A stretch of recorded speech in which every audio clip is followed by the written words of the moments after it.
The restaurant's candlelight flickered against glass and laughter. At a corner table sat a man in a suit, confident but nervous, and three little girls drawing with crayons. The waiter looked confused. "Sir, are you sure this is a date?" The man smiled faintly.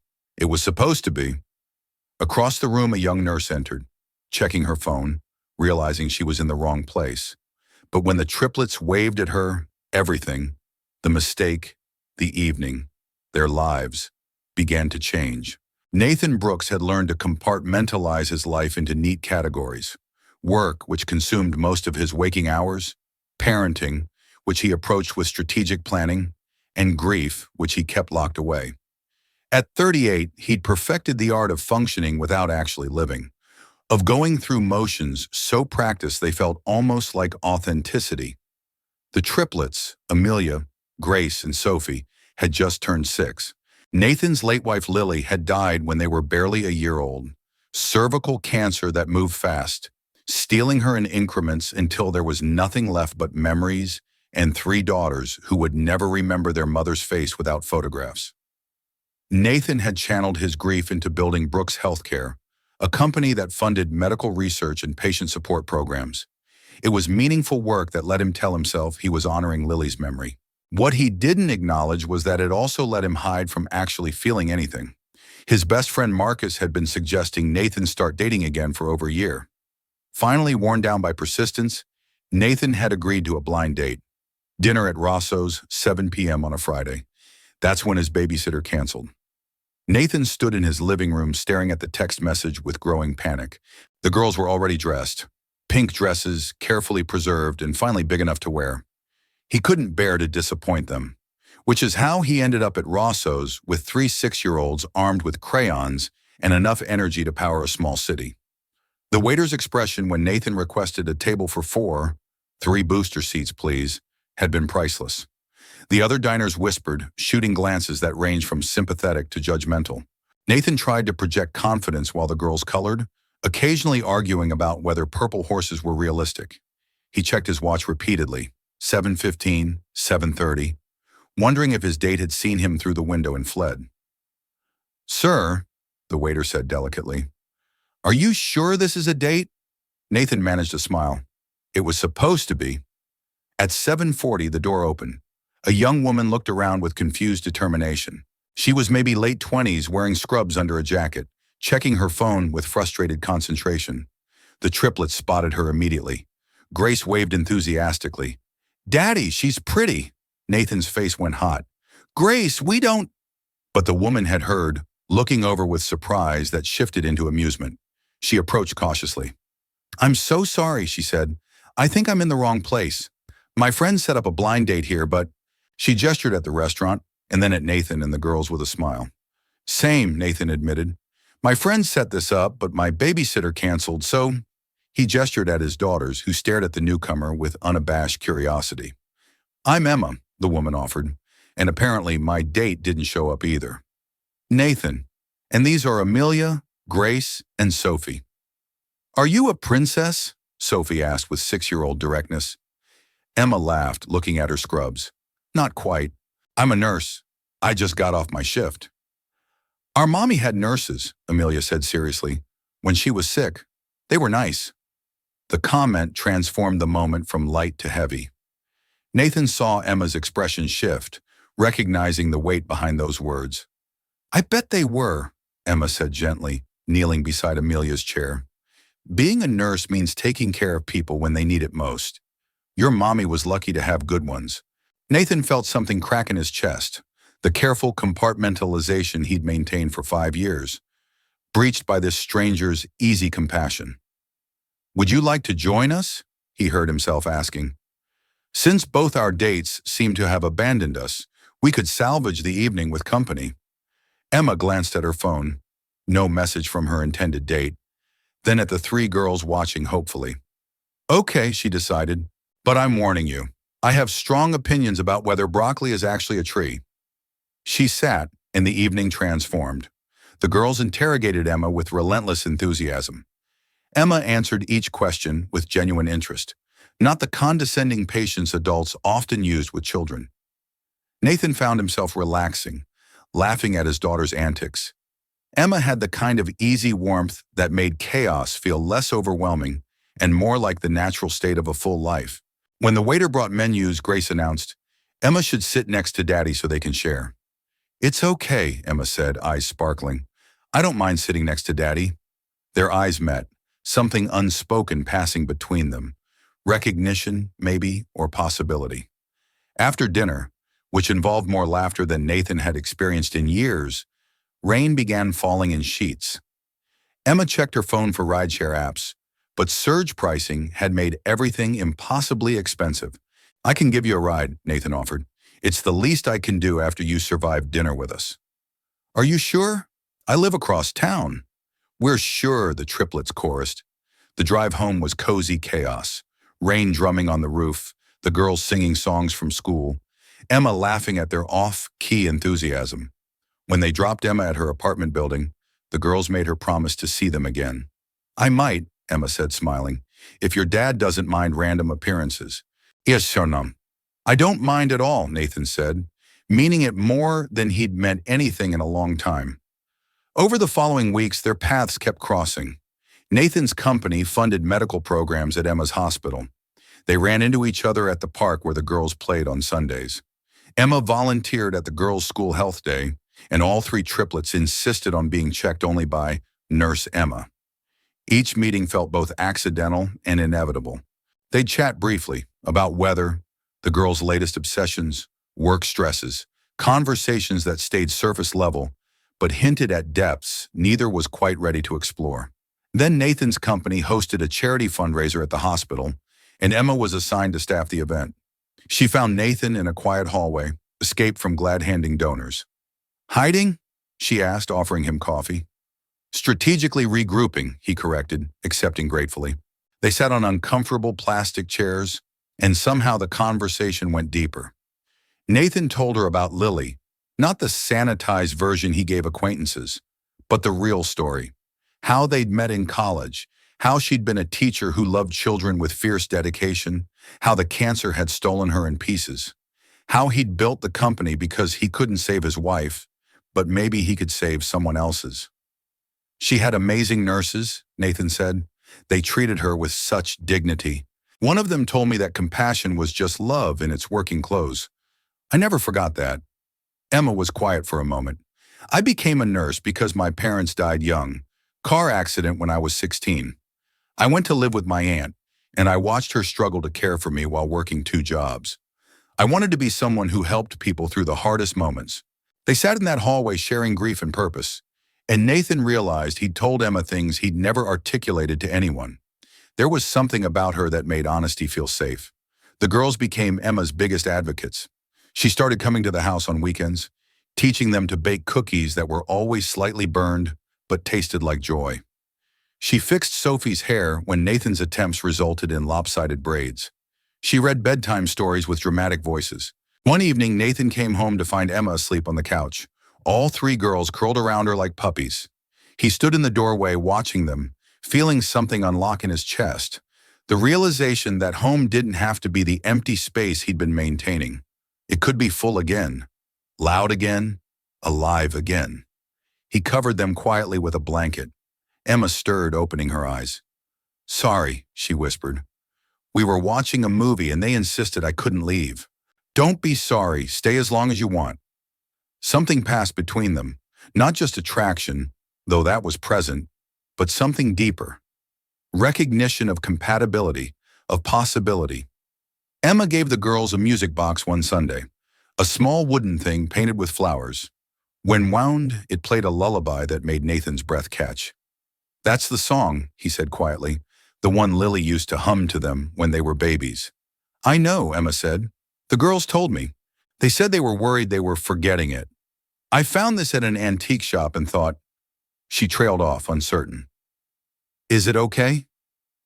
Nathan pulled her into a hug, surprising both of them. "It's perfect. Thank you for giving them their mother's song back." The girls played the music box constantly, dancing to its delicate melody, and Nathan found himself humming along, remembering Lily without the sharp edge of pain. Emma hadn't replaced Lily. That wasn't how love worked. but she'd shown them all that there was room for new joy alongside old memories. That night after Emma left, Nathan sat alone with the music box, letting it play while tears ran down his face. Not grief this time, but gratitude for his daughters, for unexpected connections, for the possibility that maybe he was ready to truly live again instead of just surviving. The weeks turned into months. Emma became woven into the fabric of their daily life, her laughter filling spaces that had been silent, her presence making the house feel like home rather than just a place where they slept. The girls drew pictures that always included her now, 5 figures holding hands instead of 4. Nathan caught himself thinking about the future in ways he hadn't since Lily died. Not careful planning to get through each day, but actual anticipation, wondering what next month would bring, next year, the years after that.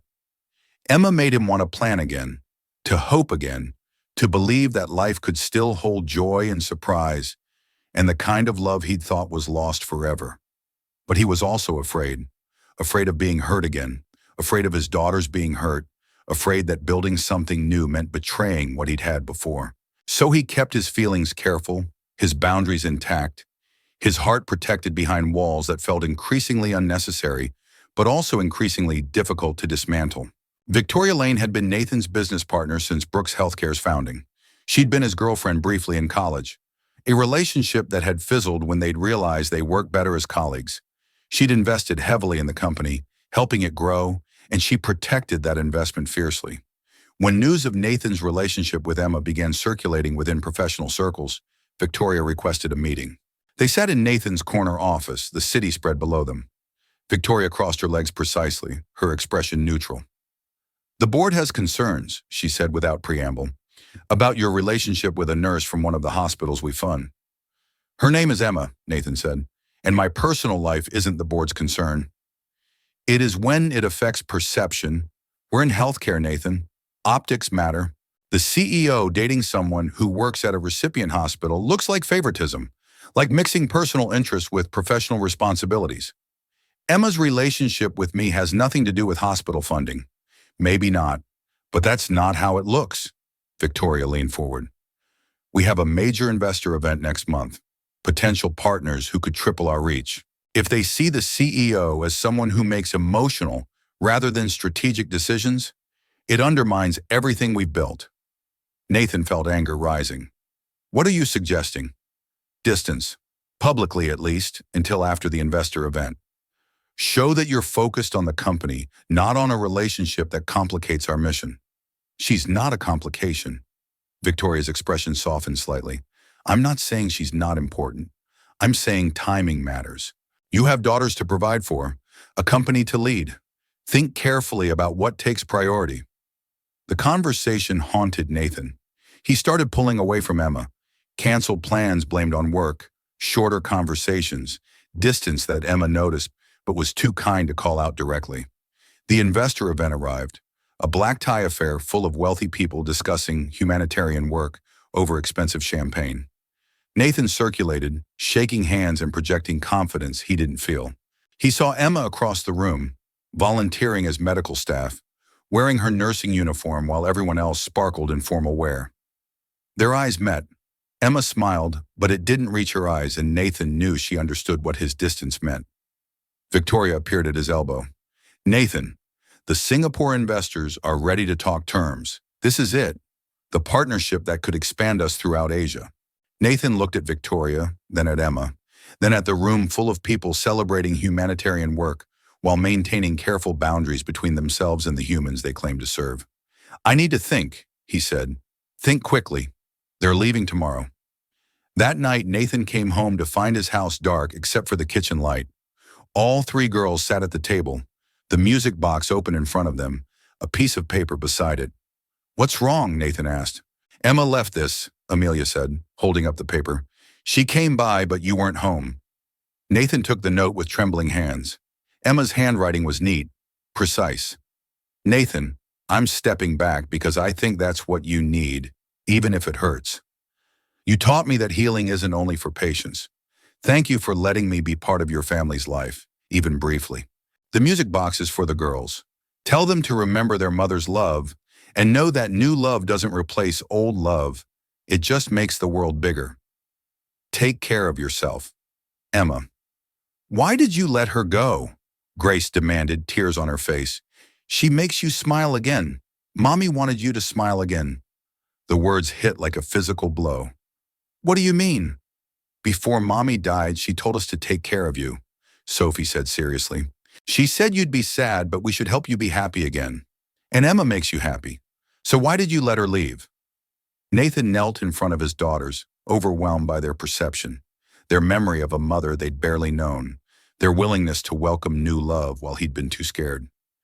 I thought I was protecting all of us, he said quietly. Protecting the company that provides for you. Protecting Emma from complicated situations. Protecting myself from being hurt again. That's dumb, Amelia said with 6-year-old bluntness. You're already hurt. You've been hurt since Mommy died. Emma makes it hurt less. Nathan made a decision. The next morning, he walked into the investor meeting and politely declined the Singapore partnership. Victoria stared in shock. Nathan, what are you doing? Making a choice, he said simply. This company was built to honor my wife's memory by helping people. But somewhere along the way, it became about growth and influence instead of actual care. I'm not interested in expanding if it means compromising why we started. The board won't accept this. Then I'll resign from the partnership. Nathan gathered his materials. A company can survive without me. My daughters can't, and neither can I, if surviving means giving up the people who make life worth living. He walked out and drove straight to the hospital where Emma worked. He found her in the pediatric ward, reading to a small boy whose IV drip swayed as he laughed. When she saw Nathan, surprise and wariness flickered across her face. She finished the story, tucked the boy in gently, and met Nathan in the hallway. Hi, she said carefully. I'm an idiot, Nathan replied. I let fear and professional concerns push away the best thing that's happened to me in 5 years. The girls are furious with me, rightfully so. And I'm here to ask if maybe that blind date is still open. Emma studied him for a long moment. What changed? I remembered why I built the company, and I realized I was making the same mistake I made when Lily was sick, choosing to hide in work instead of being present for life. I don't want to do that anymore. What about the board? The optics? I'm starting my own foundation, smaller, more focused, actually about helping people instead of impressing investors. It'll be less prestigious, probably less profitable, but it'll be mine. Emma's expression softened. That's a big decision. The girls helped me make it. They asked why I let you go when you make me smile. And they were right. I've been surviving instead of living. You showed me the difference. I come with complications, Emma warned. I work long shifts. I'm not sophisticated or connected. You come with kindness, with the ability to make my daughters laugh, with making me feel like myself. Nathan reached for her hand. You still come with those 3 extras, though. Non-negotiable. Emma's smile finally reached her eyes. I wouldn't want them any other way. Nathan's resignation from Brooks Healthcare made minor waves in local business news. Victoria bought out his shares, and the company continued without him, probably more profitable for his absence. He didn't care.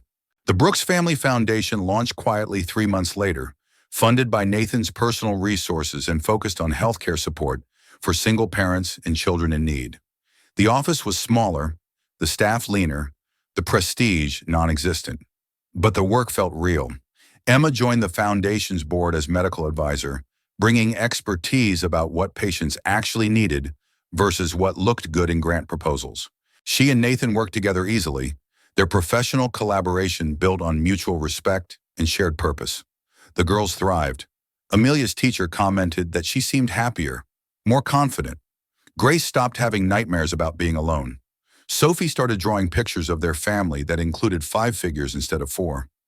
One Saturday at the park, Nathan pushing Sophie on swings while Emma helped Amelia and Grace build a sandcastle, Nathan realized he was genuinely happy. Not performance of happiness, but actual joy, gratitude for the people around him, hope for the future. Emma caught him staring and smiled. What? Nothing. Everything. Thank you. For what?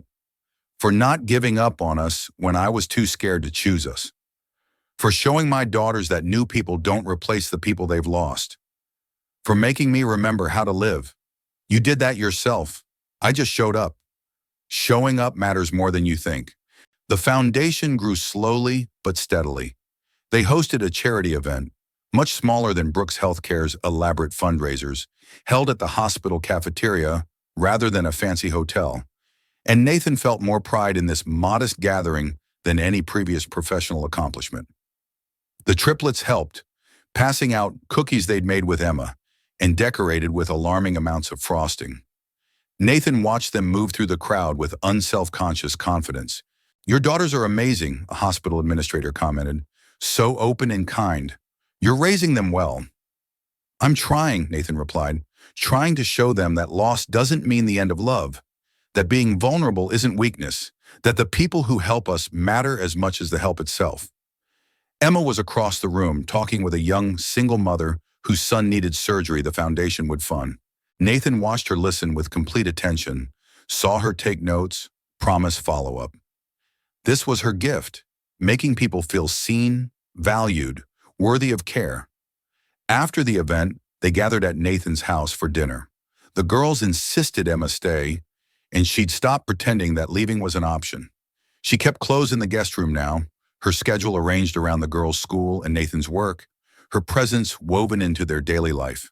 The music box sat on the mantel, wound regularly, playing its lullaby while the girls danced or colored or fought about whose turn it was to choose the movie. Nathan had worried initially that hearing it constantly would hurt, but instead it felt healing. Lily's memory preserved not in grief but in ongoing joy. One evening after the girls were asleep, Emma found Nathan in his study, looking at photos from before Lily got sick. Family photos of parents and babies, all of them young and oblivious to how quickly everything would change. "You miss her," Emma said softly. "Always, but differently now. Less like an open wound, more like an old scar that reminds me what mattered." Nathan looked at Emma. "She would have liked you, would have appreciated how you care for people without needing credit. I wish I could have met her. In a way you did. Everything good about the girls, their kindness, their openness, their ability to love without reservation. That's her legacy, and you honor that by adding to it, not trying to replace it." Emma sat beside him, looking at the photos. "I was worried at first that being with you meant competing with a ghost, but you showed me that's not how love works. There's room for both. The girls taught me that. They told me Lily wanted me to smile again, and they were right. She would have wanted all of us to be happy, not to turn grief into our permanent identity." They sat quietly while the music box played faintly from the living room. Nathan felt something he hadn't felt in 5 years.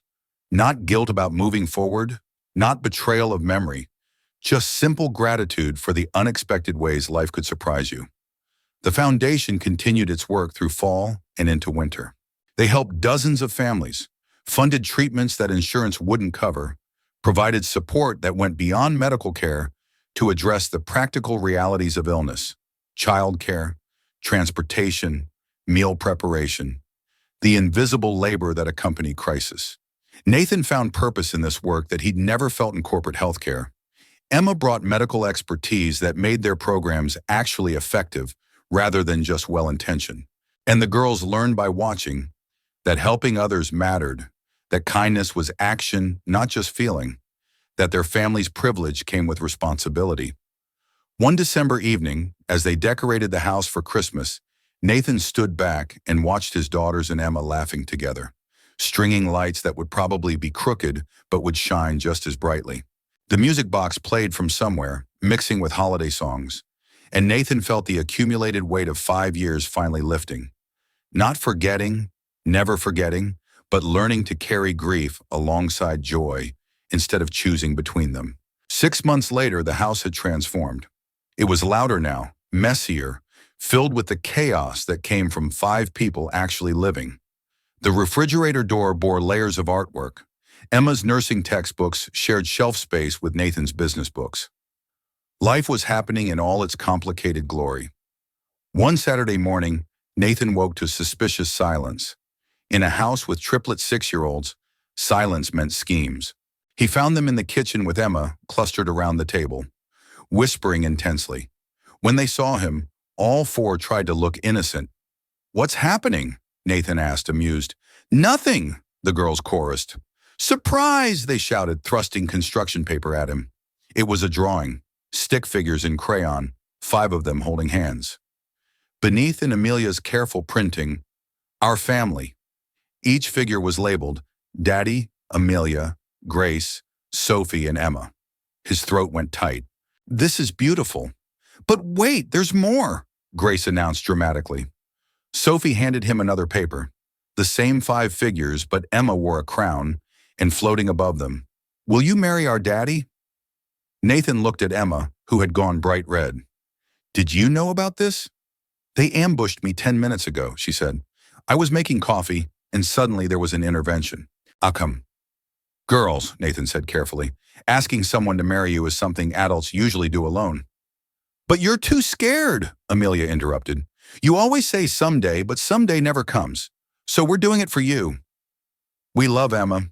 She makes good cookies, and she fixes our hair, and she makes you smile with your real smile. And Mommy wanted us to be happy." The logic was irrefutable. Nathan looked at Emma, who was crying and laughing simultaneously. "I'm sorry," he said. "This wasn't how I planned." "You were planning this?" Emma interrupted. "Eventually, someday. When timing was right and—" Nathan stopped, realizing how foolish he sounded. "The girls are right. I've been overthinking instead of just living." He knelt before his daughters. "Thank you for being braver than me." Then he turned to Emma.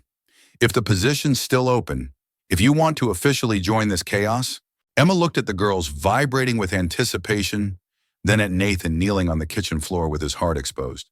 "Yes, obviously yes, I already stayed, didn't I?" The girls shrieked and dogpiled onto both of them, a tangle of arms and laughter. The music box was playing from the living room, its lullaby mixing with the sound of their joy. That evening, they sat in the backyard while the girls chased bubbles. Emma leaned against Nathan's shoulder. "Thank you," Nathan said quietly, "for saying yes, for staying, for loving us. Thank you for letting me in, for showing me that love isn't about perfection. It's about showing up." The girls' laughter carried on the breeze. Nathan held Emma's hand, felt his daughter's joy surrounding them, and thought about the strange paths life took, how loss could lead to finding, how mistakes could become blessings. Sometimes love wasn't found through careful searching, but through little hands that refused to let go.